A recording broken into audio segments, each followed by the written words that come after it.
Formula for question 1. This is a formula for question 2. For 4a, I use the quadratic formula, which is minus b plus square root b squared minus 4ac over 2a.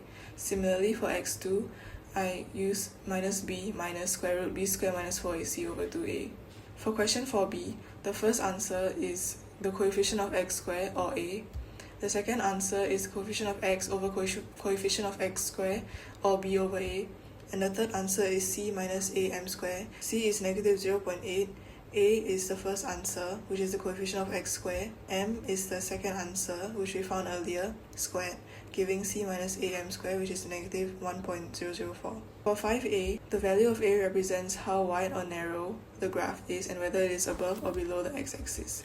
For example, if I put negative 2, the graph is below the x-axis, which is not what we want. If I put 0.05, the graph is too wide, and if I put 10, the graph is too narrow. By trial and error, I got 0.195. The value of b controls the tilt of the graph. If I put negative 0.5, it is tilted too much to one side, and if I put 0.9, it is tilted too much to the other side. By trial and error, I got 0.399.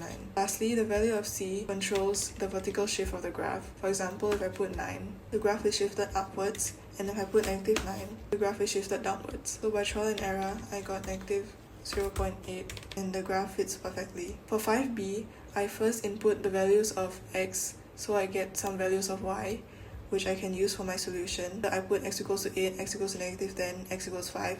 I put all these into y equals ax squared plus b squared plus c to get my three main equations. This equation being 64a plus 8b plus c equals to 15.033. Second equation being 100a minus 10b plus c equals to 14.655. Third equation being 25a plus 5b plus c equals to 6.195. By elimination, I take equation 2 minus equation 1, which gives me 36a minus 18b equals to negative 0.378.